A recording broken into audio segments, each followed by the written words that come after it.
Okay, like I said, we are going to be in Psalm 23. Now, this psalm was written by a guy named David. And if you've been around church in any length of time, you've heard about David before. I wanted to give you just kind of a brief synopsis of some of the highlights and the lowlights of David's life. So, David, childhood shepherd, would be out guiding sheep, running them around in the fields. David's also the one that killed Goliath. I don't know if you guys remember that story, but he's the one, little shepherd boy who took out what they would call Goliath, the giant. David also spent some time running from a jealous king called Saul.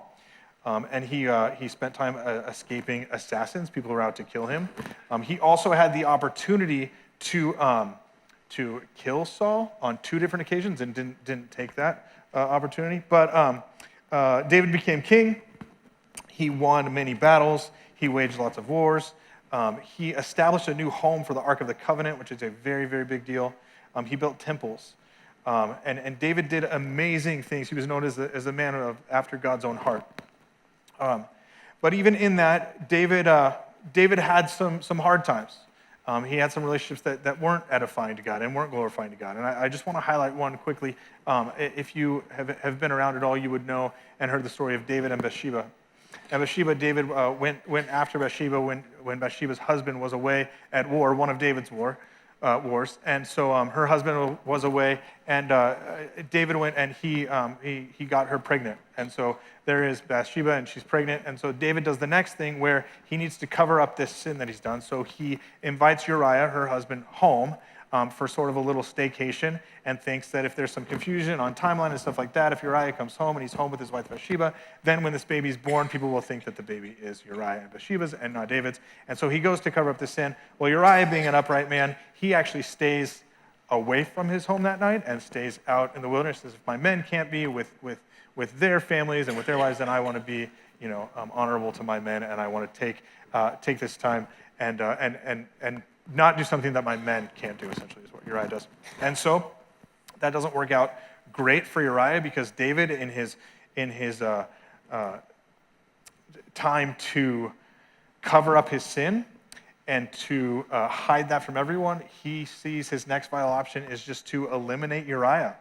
And so what David does is he commands the army to put Uriah at the front lines of the war. And then once Uriah makes it to the front lines of the war, David commands the army to retreat back without telling Uriah, and then Uriah would be left there to be killed by the opposing army. Where I come from, in Cherry Valley, California, just right here in Riverside County, we call that murder.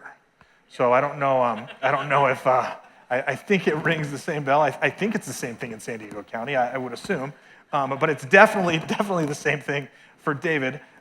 So David, yes, not only is a man after God's own heart and is capable and able and led to do amazing things for the Lord, he also takes his eyes off the Lord and goes and strives and works in doing things that aren't of God, and multiple times, and then finds himself in a place where he has to continue to hide those sins and bury those sins. And so we have sort of this roller coaster life of David. And so I just wanted to set that scene because it's going to be a little bit of important as we get into this. Now, if you will read with me, we're going to read out loud the whole chapter.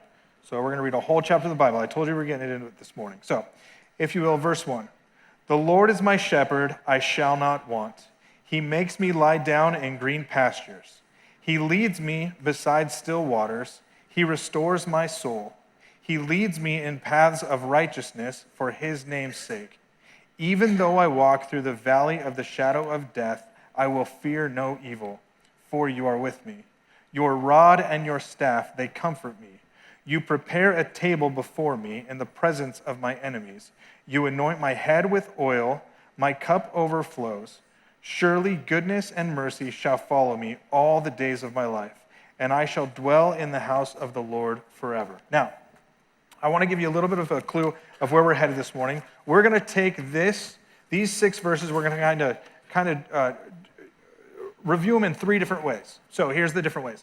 There's one of David's response or his example through this text.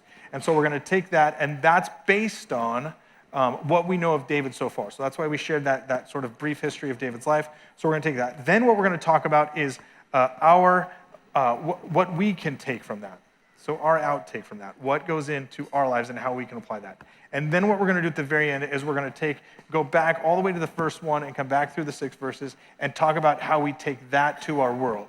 Secrets out, spoiler alert, we will finish with helping people know and follow Jesus. So I think if I was counting from Dylan and even from Renee this morning, I think that's the 4th time you've heard that slogan today already in this service. And so I'm just throwing it out there, you're going to hear it a lot. Happens to be our church motto.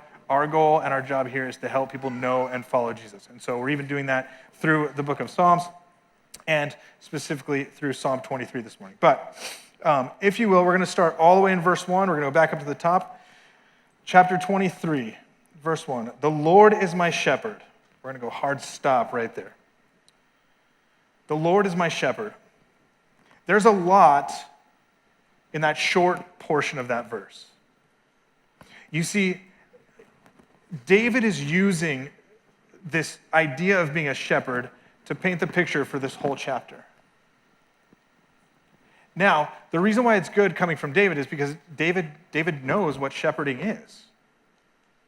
David knows what it means to be a shepherd. He knows the work that takes. David also knows that the sheep that he would shepherd, they really could do nothing without him. And so David starts this psalm in complete humility. The Lord is my shepherd. I can't do it alone. I need a shepherd. That also shows a lot of submission on David's part. Not only is he saying that I need a shepherd, but he's saying I have to submit to a shepherd. I need someone to guide me and to lead me. So David understands that he needs a shepherd. He understands this because of his perspective of shepherding. This is an example of someone using their wisdom, knowledge, and experience to relate to God's perfect relationship. There's an immediate humility that David is portraying right at the beginning of this psalm. David is setting the scene in humility and submission right off the bat. As David knows, the sheep he has cared for have no ability to care for themselves. Without a shepherd, sheep can do almost nothing. David knows that's the same with him without the Lord. Okay, me and my family, we watch, we like game shows and stuff like that, but we really like AFV, funny videos, home videos and stuff like that.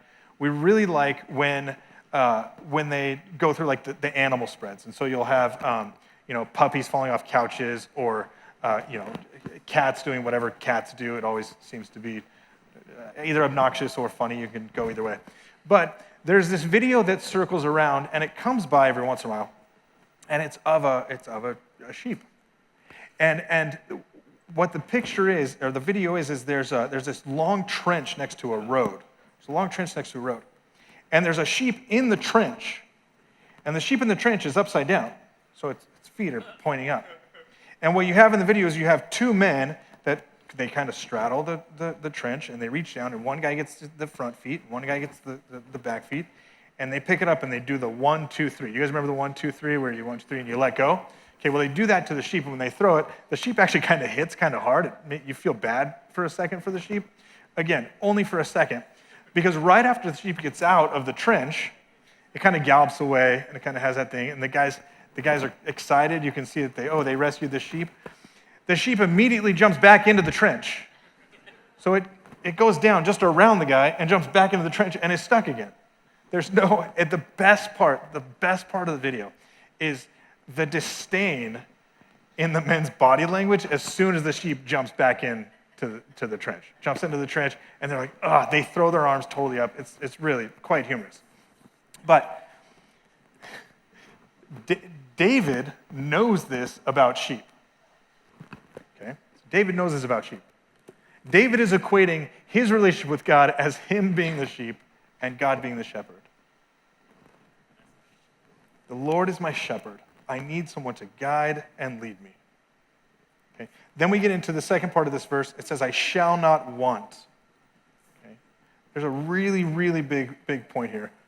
My shepherd has proven that not only does he have my best interest in mind, he's also going to provide all of my needs. David isn't saying we shouldn't want in excess. What David is saying is that there's no room for want. David spends his life in wanting, and what he realizes is all of that wanting takes up time and energy. So what I mean by that is David recognizes that he has this shepherd who cares for him, supplies his needs, does everything. David just has to live in his humble submission to the Lord. Inside of that, there's no space for David to spend any energy or time in want other than of the things of the Lord. And so it's not so much, the Lord is my shepherd, I shall not want, I shouldn't pursue other things. No, David's not saying you just shouldn't pursue other things. He's saying you should recognize that there's no space or time or energy for you to pursue other things. God is already providing it. God has provided it. God will continue to provide it. And so that's the very opening of this passage. And it's just a great reminder, not only of who David is, but of his care for us and his care for his relationship with the Lord. Okay, then we get into verse 2. It says, he makes me lie down in green pastures. Makes me lie down in green pastures, and he leads me beside still waters. Okay, I want to go back a little bit to what we know that David has seen in his life so far, okay? We know that David has seen war. We know that David has seen, has experienced his ability to go after things other than God. We know that David has obviously had to have some conversations and relationships with people and widows and families for men who haven't come home from war. Now, in a room this size, especially being in such a heavy military town, there are probably some men in this room, men or women in this room, who have been to war. I don't know what that's like. But I would imagine if you've been to war, there's some sort of remembrance that you would have that could really speak to the depravity of war. You see, David lived a life in these wars and in these victories where he heard and he saw men take their last breath.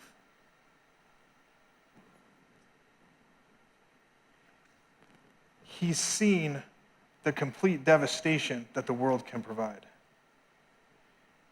He's been in places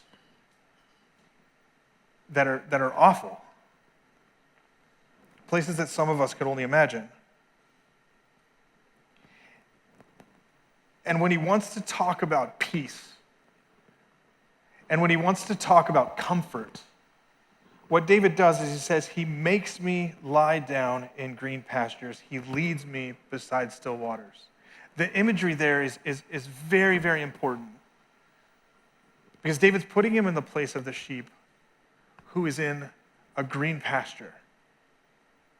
Protected, his needs are met, he's cared for.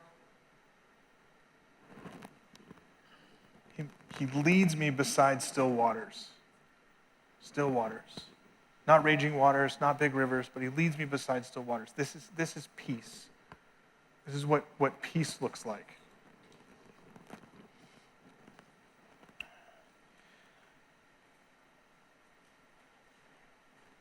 David is in a place where he's not saying that God just leads him down a path and there happens to be this green pasture that's nice and calm, and there happens to be this water. He actually writes it as an action statement. He says, "The Lord is my shepherd, I shall not want. He makes me lie down in green pastures." You see, just like a good shepherd, he doesn't just guide the sheep. He makes the sheep do the thing that he wants them to do.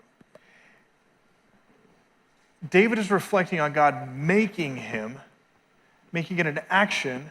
He takes it very seriously that David, you need to rest in peace. Rest in what would be completely comforted, where you would feel safe and cared for.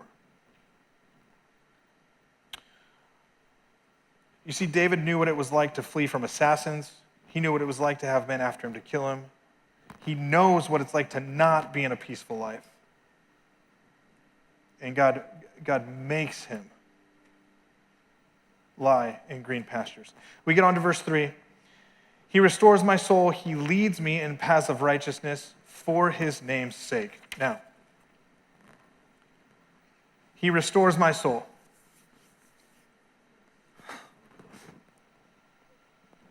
As we know from a little bit of the life of David, there were times when he really, really, really needed God to restore his soul. And he's experienced that. We know that David's done great things. He's done amazing things for the Lord. He's won victories. He's moved the Ark of the Covenant. He's built temples. He's done all that stuff. But he's also sought after things that were not of God. And in that pursuit, gone even farther into sin. And now we get to verse 3. And David is recognizing that God is not only capable of restoring his soul, but he just does it. It's just something that happens.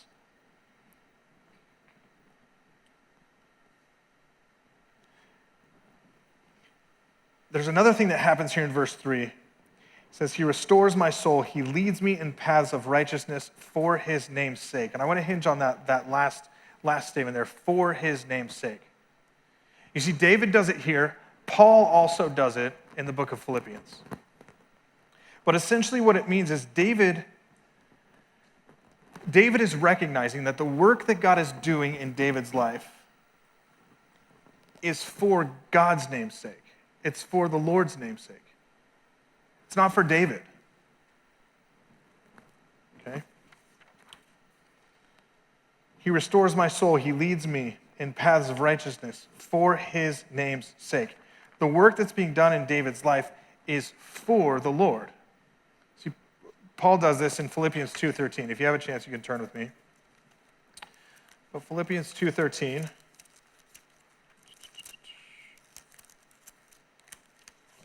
One second.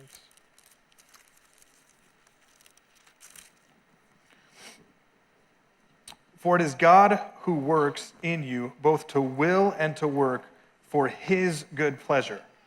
See, Paul understood it as well. For it is God who is at work both in you, both to work and will for his good pleasure. You see, God's doing the work, but he's doing it for himself. So we can take great solace in that one, it's going to be done completely. It's going to be work that's going to be completely finished. He's not going to do it halfway and stop. He's not going to get you 90% of the way there and say, like, okay, you take the rest. No, what God is doing is he's saying, I will restore your soul, and I will do that for my name's sake. Now, we have this example again in the Old Testament in the book of Nehemiah. And what happens in the book of Nehemiah is Nehemiah's been tasked with rebuilding the wall around Jerusalem. So what he does is he goes out and he gives people their assignments. And what he does, and let's see, we got myself, we got Chris, and we got Renee. Okay, we all live inside the wall, okay? Now, here's how it works. What Nehemiah does is he says, Chris, I want you to go and build the wall next to your house, behind your house. Okay, so Chris goes and he builds the wall behind your house. And Renee, I want you to go and put your efforts into building the wall behind your house. So Renee goes out and she builds the wall behind her house. And then Nehemiah comes to me and he says, Curtis, I want you to go and build the wall behind your house. See, that was a really, really good leadership tactic there. And the reason for it is because the portion of the wall that Chris has been given to build is the closest to his family, to his home, and to the things that he cares about most. Correct? Okay, so if Chris is doing that, then what Chris is going to do is he's going to build that wall to the best of his ability, correct? Now, Chris, I know that you and I are friends, okay? If you were going to build the wall behind my house, would you build it as good as you built it behind your house? I would try. Yeah, thank you. I appreciate that. Yeah. Chris, I can honestly say, if I was building the wall behind your house, it probably wouldn't be as good as the way I built it behind my house. He said he would reinforce it, for those of you who didn't hear. The point is this. The work that God is doing in David's life is for God. The work that God is doing in Paul's life is for God. He's not going to do it part way. The work that God is doing in your life, secret's out, it's for God. You see, David recognizes he just kind of gets to be in the room when it happens. Just gets to go along for the ride. God's going to guide, God's going to lead, God's going to build him up. And David gets to get there knowing that it's going to be done perfectly. It's going to be for his name's sake. It's going to be done right. And all David has to do is humbly submit to his shepherd. All right. Verse 4, even though I walk through the valley of the shadow of death, I will fear no evil, for you are with me. Your rod and your staff, they comfort me. The valley of the shadow of death.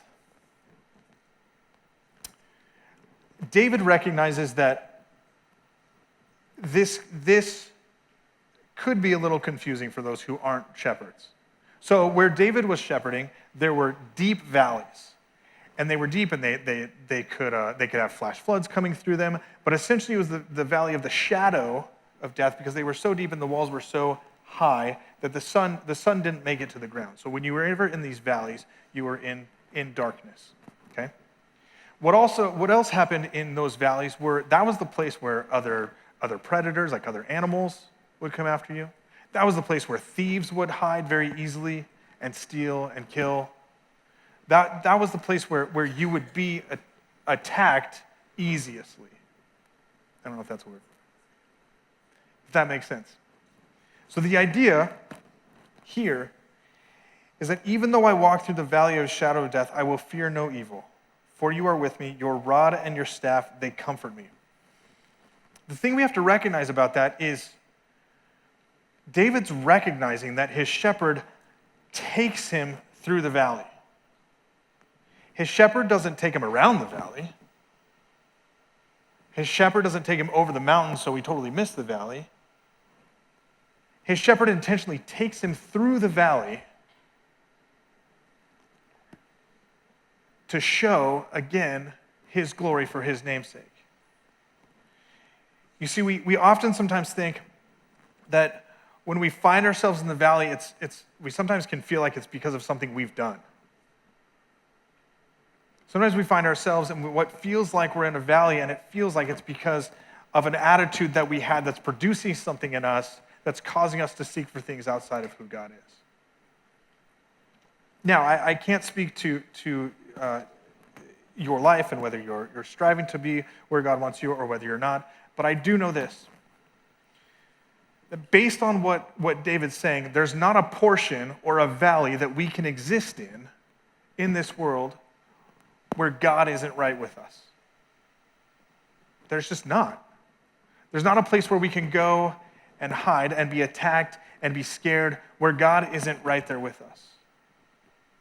Now, again, I want to keep focusing back on verse 1 because it's all out of humble submission to the Lord. The Lord is my shepherd. All out of humble submission for us to recognize that when God takes us through the valley, he's doing it intentionally.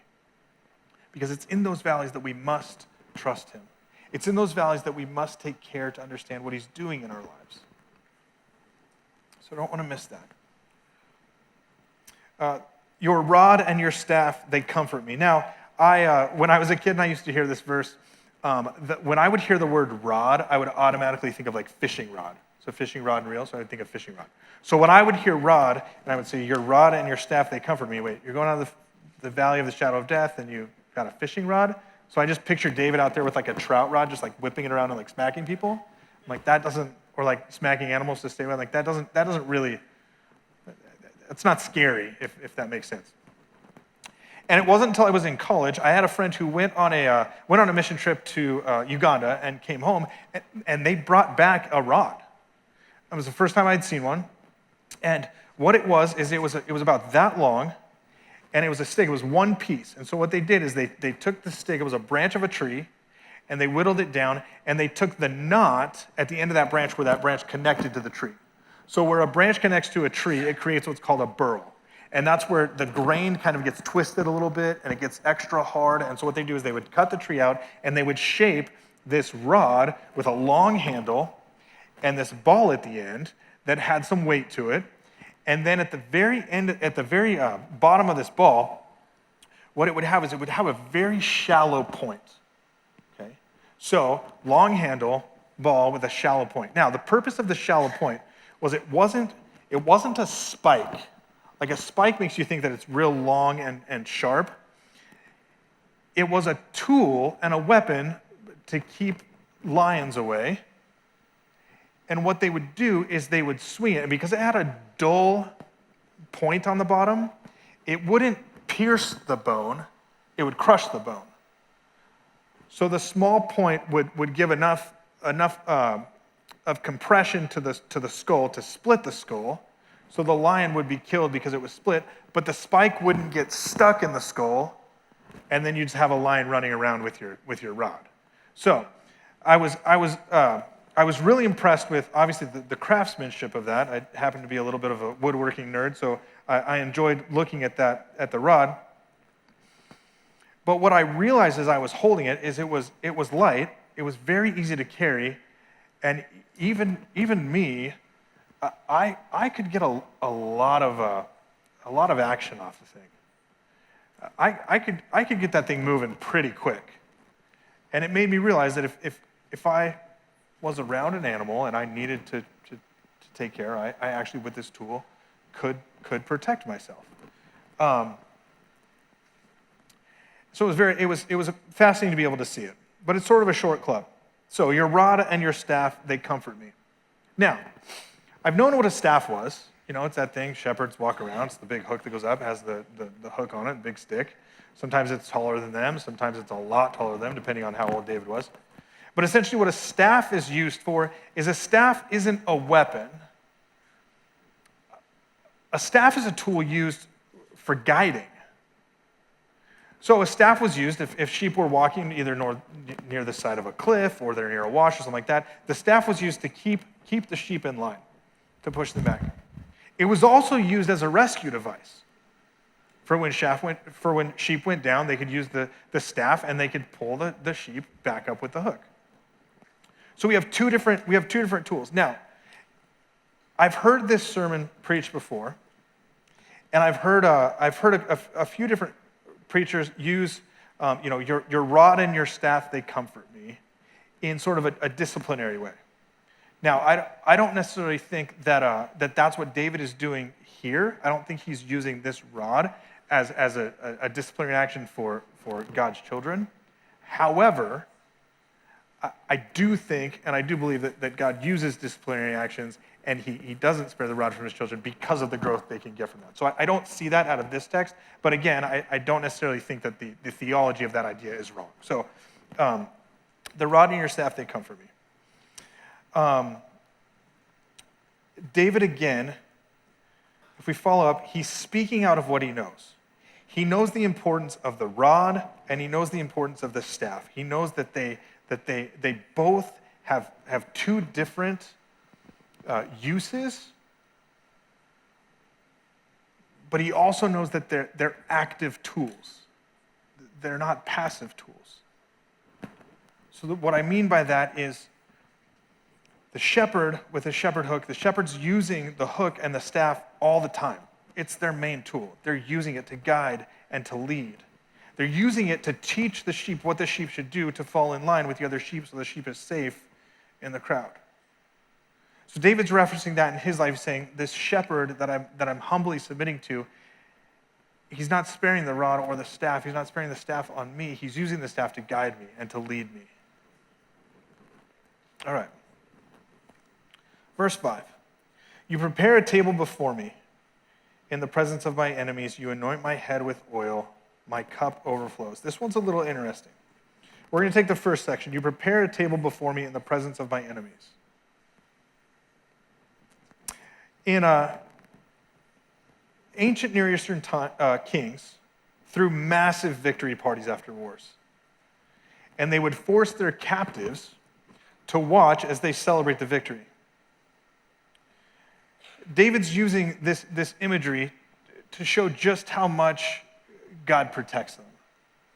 Even in the presence of his enemy, he doesn't have to fear because God has protected him. So what they would do is they would throw these lavish parties after the war, and they would have the prisoners of war or the captives come in and kind of sit around the party. They weren't able, obviously, to participate in the party. They just had to watch the other group celebrate the war. It's kind of like if your high school football team goes to CIF and the team you play for the final game wins, you would be invited to the pizza party, but just to sit around the edge walls of the Pizza Hut and watch in as they celebrated their victory over you. Does that make sense?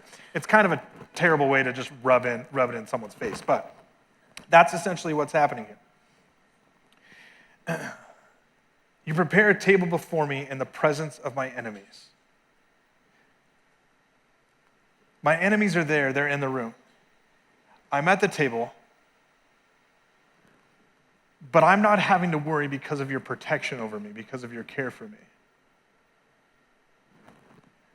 It's not the nicest thing to do to rub the winnings of war in someone's face, but it also gives us this idea that even in that, God is powerful enough to give comfort. Part B of verse 5, you anoint my head with oil and my cup overflows. You anoint my head with oil and my cup overflows. This one's interesting in this lineup of who David's talking about and his relationship with the Lord, because he gets to a point where, again, speaking out of what David has come from in his life and where he's been, he gets to a point where he says, this Lord that I serve in humble submission cares for me enough that he anoints my head with oil. He cares for my body and my well-being. He cares for me in a way that is over and above. It's extravagant. To the point that his cup overflows. His joy overflows in who God is. You anoint my head with oil and my cup overflows. Again, we only see humbleness and submission in David's life.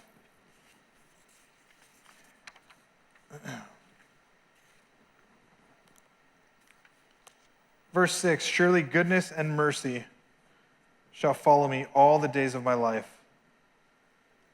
and I shall dwell in the house of the Lord forever.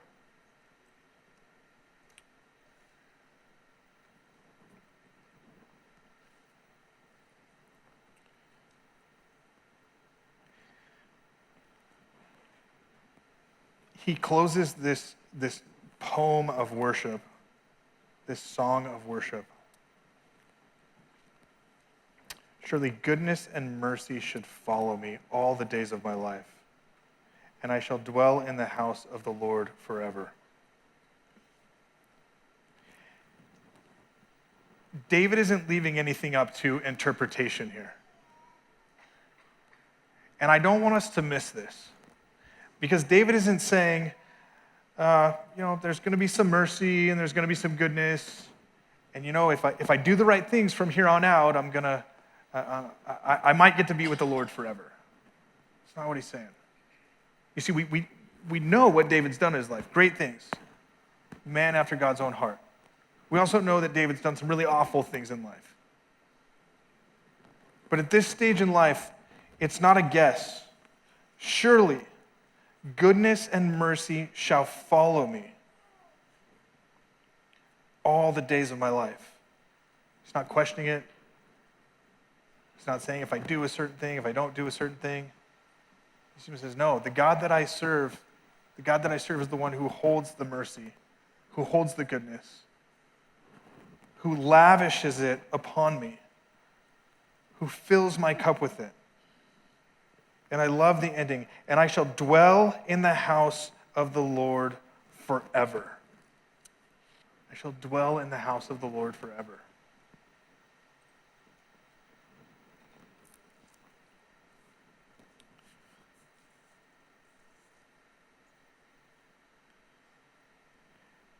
The one thing I really, really have enjoyed about studying this passage is that David takes us on this journey from the complete unknown, the unsafe, through the valleys, through enemies at the table, all the way to a place where he's rejoicing in the house of the Lord forever. Not just till Christmas, not just till the end of summer. He's enjoying the Lord, and he's dwelling in the house of the Lord forever. All right, I want to pivot real quick as we close out the service and sort of talk about our response to this.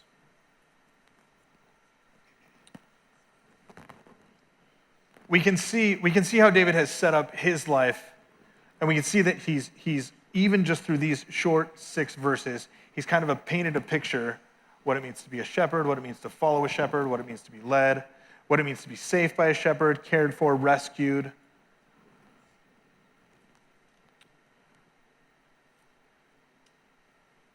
But what I want us to see, and it's what pushes us towards our church motto, helping people know and follow Jesus. If we look at David's example, David uses humility.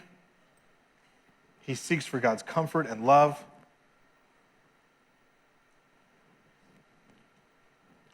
I want us to be men and women who look at our own lives and see what God has brought us out of. See where God has trained us.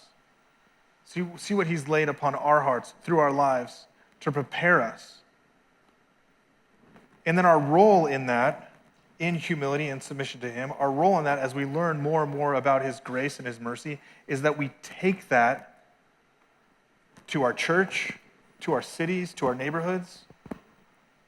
See, our goal is that we go through these Psalms and we look at these Psalms and we study the Old Testament, we study the New Testament, and we meet here on Sunday mornings and we study the Bible and we learn, the Lord is my shepherd, I shall not want. Who needs to hear that? Who needs to hear that the Lord is their shepherd? He makes me lie down in green pastures. Who in your life that you know needs peace?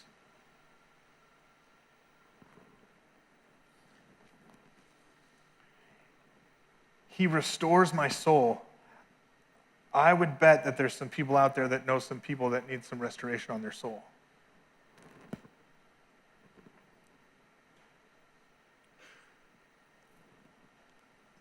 Maybe you feel like you're in a valley. Maybe you know of someone close to you that appears to be in a valley. My challenge is this. My challenge is that we would be men and women here at Sonrise Church that would not hide the work that God is doing in our lives. You see, just like David isn't hiding it, he's humbly submitting to the Lord. He's also not holding his faults in pride. But he's showing the need for restoration, the need for comfort, the need for a staff to be used upon him. And he's worshiping in God's glory through that. And so my challenge is that we would be men and women that would seek out where God is speaking to us and working in our lives and share that with our community. Show people our actions. Invite people into that relationship. Instead of being away maybe in our homes and allowing God to work on us in private, sometimes it's important that we allow God to work in us so that others can see what God's doing. You see, our actions are going to speak way louder than our words. So my hope is that we would be men and women who take that relationship with our God seriously.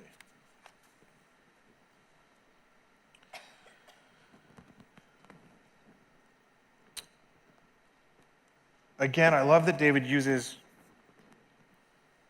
an entire journey to bring us from humble submission all the way into living and dwelling in the house of the Lord forever. But what he really does here is he gives us practical ways to live in worship and glory to God every day. And I don't want to miss it. So my challenge, again, is to seek out what God's doing in your life and seek out how you can portray that to those around you. Be an example in your spheres of influence. Humbly submit to the Lord every day and push forward his work in your life as an example of what he's doing. Not for your glory, not for my glory, not for our glory, but for his name's sake, knowing that the work will be done complete. If you will, pray with me. God, I thank you, I thank you, I thank you for allowing us to just spend a couple moments seeking out what David may have been saying about his relationship with you.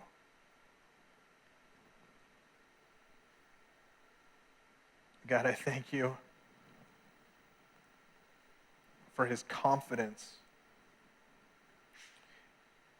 in your desire and ability to rescue him and to save him and to comfort him.